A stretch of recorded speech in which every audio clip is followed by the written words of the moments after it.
ये रात का 1 बजे का बात है।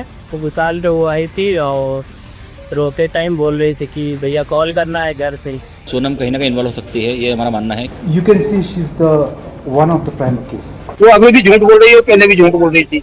नहीं, गलत आरोप लगा रहे हैं, झूठे आरोप लगा रहे हैं। अगर राजा को सोनम ने मरवाया तो मैं कड़ी से कड़ी सजा चाहती हूँ। कुछ दिन पहले सोनम के घर वालों ने उनकी तस्वीर उल्टी करके टंगवाई थी। इंदौर में उनके परिवार में मान्यता है कि उल्टी तस्वीर टांगने से लापता शख्स वापस लौट आता है। सोनम की सलामती की दुआएं मांगी जा रही थीं। ये भी कहा जा रहा था कि शायद उसे बांग्लादेश ले जाया गया, लेकिन फिर सोनम मिली ना मेघालय में ना बांग्लादेश में। सोनम मिली उत्तर प्रदेश के गाजीपुर के एक ढाबे में। पुलिस का दावा है कि सोनम ने ही अपने पति की हत्या की साजिश रची। और भी लोग गिरफ्तार किए गए। परिवार बोला सोनम निर्दोष है, सीबीआई जांच हो। पूरे दिन बयानबाजी होती रही। जिस सोनम की तस्वीरें उल्टी करके टांगी जा रही थीं, अब वही तस्वीरें जलाई जा रही हैं।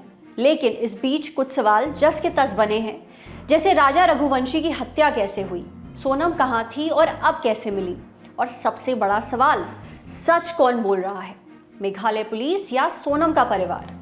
आज के शो में इन्हीं सवालों के जवाब तलाशने की कोशिश करेंगे। शो में बात मोदी सरकार 3.0 के पहले साल के रिपोर्ट कार्ड की भी होगी। सरकार ने अपनी क्या उपलब्धियां गिनवाई और विपक्ष क्या बोला। महाराष्ट्र में लोकल ट्रेन से गिरकर 4 लोगों की मौत हो गई। सवाल उठ रहे हैं, इनके बारे में भी आपको बताएंगे। नमस्ते, आप देख रहे हैं the Lallantop show. Brought to you by Candid, Sharda University and Sonata. Candid dusting powder, 4 skin problems का एक expert solution. Candid dusting powder, हटा खुजली, लगा कैंडिड।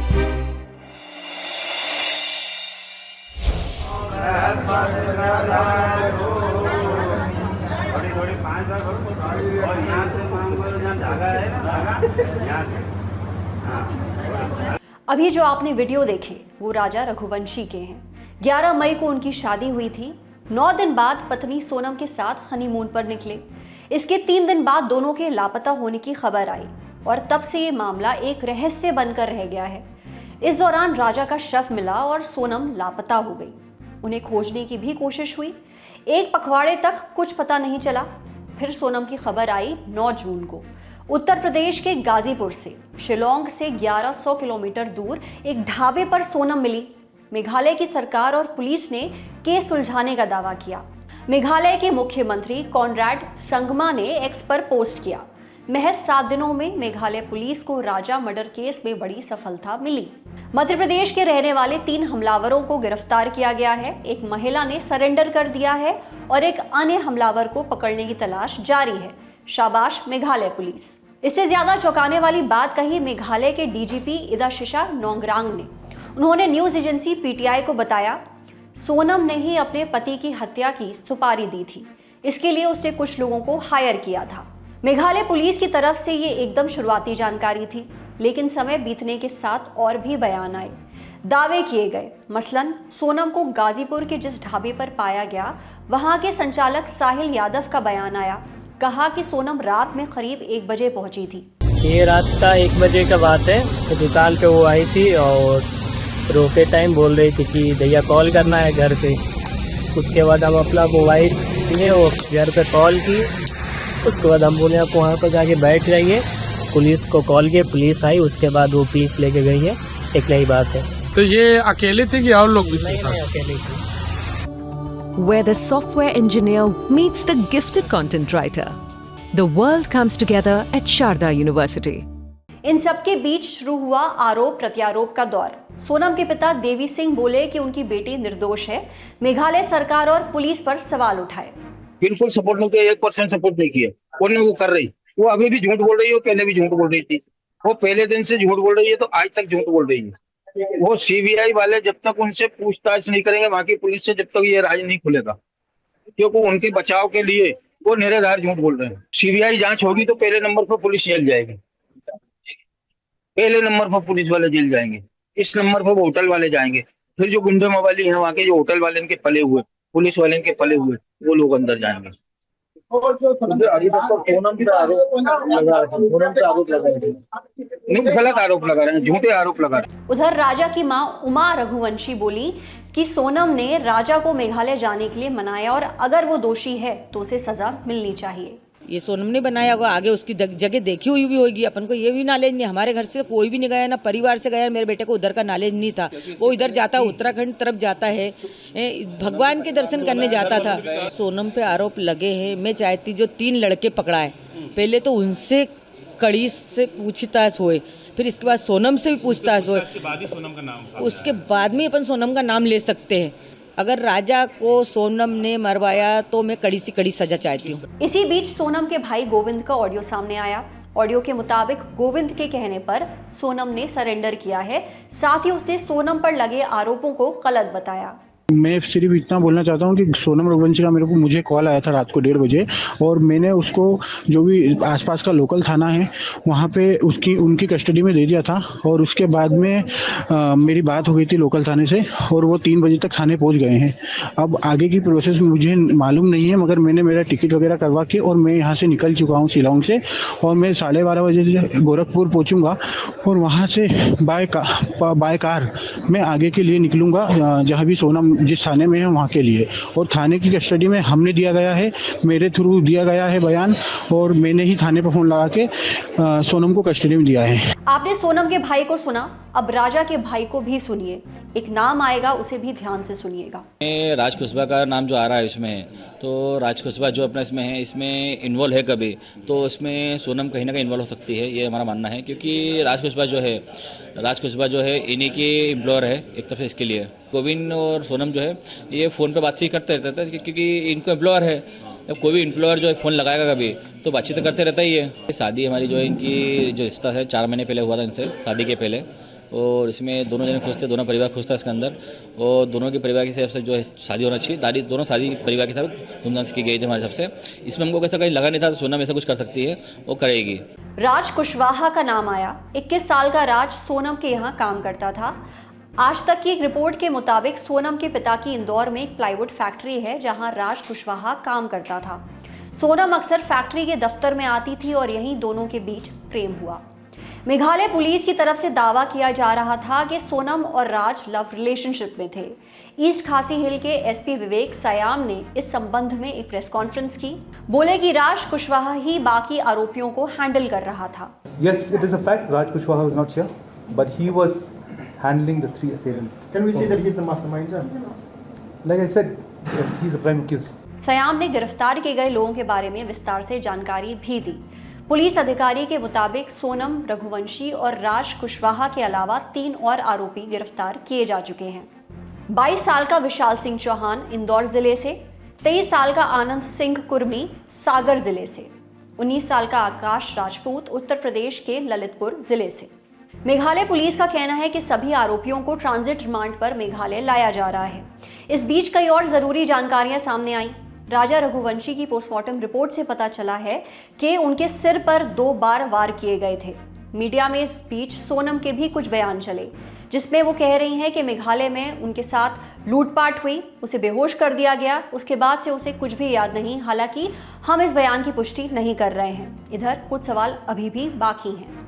राजा रघुवंशी की हत्या को किस तरह से अंजाम दिया गया, किस आरोपी ने किस तरह की भूमिका निभाई, कॉल डिटेल से क्या पता चल रहा है, सोनम 1100 किलोमीटर दूर गाजीपुर कैसे पहुंची।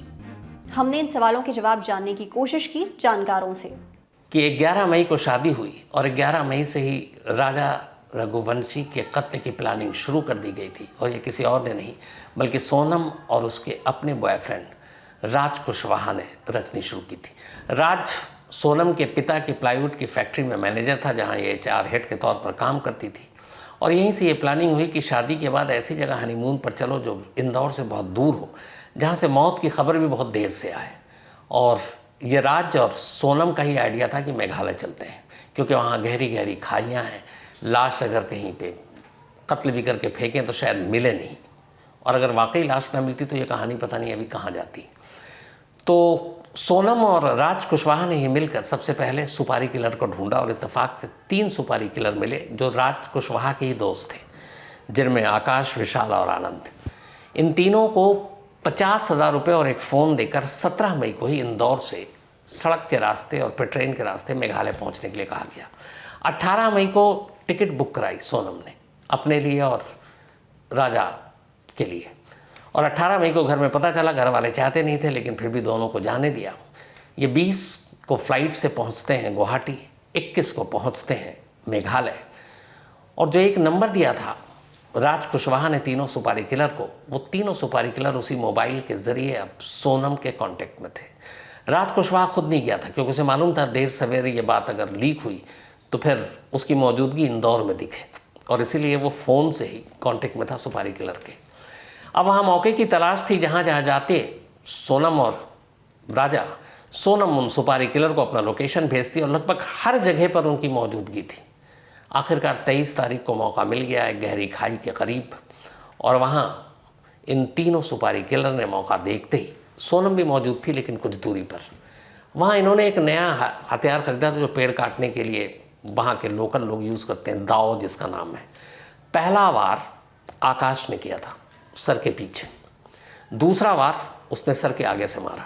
2 वार में ही राजा रघुवंशी का काम हो चुका था। इसके बाद उसकी लाश को उन्होंने खाई में फेंकी। जब उन्हें यकीन हो गया कि अब राजा मर चुका है, ये तीनों 23 मई को ही मेघालय छोड़ देते हैं और सड़क और ट्रेन के रास्ते होते हुए पहले बिहार, फिर यूपी और फिर इंदौर पहुंच जाते हैं। इनका रोल ख़त्म हो चुका था। लेकिन 23 मई को जब ये काम हो गया, उसके बाद 23 मई को खुद सोनम भी मेघालय छोड़ देती है, और वो भी ट्रेन और बस के रास्ते, गई थी फ्लाइट से लेकिन आती है सड़क और ट्रेन के रास्ते, बिहार पहुंचती है। बिहार में पहले से ही तय था कि लोकल सपोर्ट के यहाँ रहेगी, वो वहाँ रुकती है, और उसके बाद वो यूपी पहुँचती है। यूपी में सोनम कल पहली बार ट्रेन से गाज़ीपुर पहुँची थी, और गाज़ीपुर रेलवे स्टेशन से उतरकर वो उस ढाबे तक पहुँची थी जहाँ से रात 2 बजे उसने अपने भाई को फ़ोन किया था, उस ढाबे के मालिक से फ़ोन लेकर। और ये इसलिए हुआ था, 15 दिन से गायब सोनम अचानक इसलिए बाहर निकली थी क्योंकि कल शाम को ही मेघालय पुलिस ने एक गाइड के थ्रू जब उन 3 लोगों तक पहुँचे, उनके मोबाइल के डिटेल निकाले, उनके लोकेशन CCTV फुटेज निकाला, तो फिर पता चला कि इनके कॉन्टैक्ट और इनके नंबर, इनके सिम इंदौर से जुड़ रहे हैं। इंदौर पुलिस को कांटेक्ट किया, इंदौर पुलिस ने उसकी जांच की और पहली गिरफ्तारी की आकाश राजपूत की। आकाश की गिरफ्तारी के बाद राज कुशवाहा को पता चल गया था कि भांडा फूट गया है, और तब उसी वक्त उसने सोनम को ये मैसेज किया कि शायद हमारा भेद खुल गया, पुलिस हम तक भी पहुंचोगी, अब तुम निकलो। अब सोनम के लिए ये था कि अब तक तो ये कि वो पता नहीं कहाँ गुम है, उसे नई कहानी करनी थी, और इसीलिए वो अचानक सामने आती है 9 जून की रात 2 बजे गाज़ीपुर में, और ये कहानी सुनाती है कि मेरे को मारा पीटा गया था, मेरा किडनैप हो गया था, बड़ी मुश्किल से जान बचा कर आई हूँ। लेकिन अफसोस उससे पहले ही भांडा फूट चुका था। मेघालय पुलिस केस को सॉल्व कर चुकी थी, 4 अरेस्ट हो चुके हैं, खुद सोनम डिटेन्ड है, और अब मेघालय पुलिस आगे की कार्रवाई करेगी। सारी इंक्वायरी वहीं होगी, जांच वहीं होगी, मुकदमा वहीं चलेगा क्योंकि क्राइम वहीं हुआ था। और इन सब के बीच एक और बयान चर्चा में है, मेघालय के पर्यटन मंत्री पॉल लिंगदो का। दरअसल इस घटनाक्रम ने मेघालय के पर्यटन को केंद्र में ला दिया था। सोशल मीडिया पर लोग अब संशय जता रहे हैं कि क्या मेघालय घूमने जाने के लिए सुरक्षित जगह नहीं है। पर्यटन मंत्री ने कहा कि ऐसा नहीं है, मेघालय सबका स्वागत करने के लिए तैयार है। As a state, we continue to play host to tourists from across the country and abroad. We will continue to do that. However, we will also keep engaging with the entire local tourist fraternity to ensure that we upscale our capacity to prevent such incidents. जैसे जैसे जांच होगी वैसे वैसे इस मामले की परतें खुलती जाएंगी। हमारी नज़र इस खबर पर बनी हुई है, सारे अपडेट्स आपको मिलते रहेंगे। फिलहाल चलते हैं सुर्खियों पर।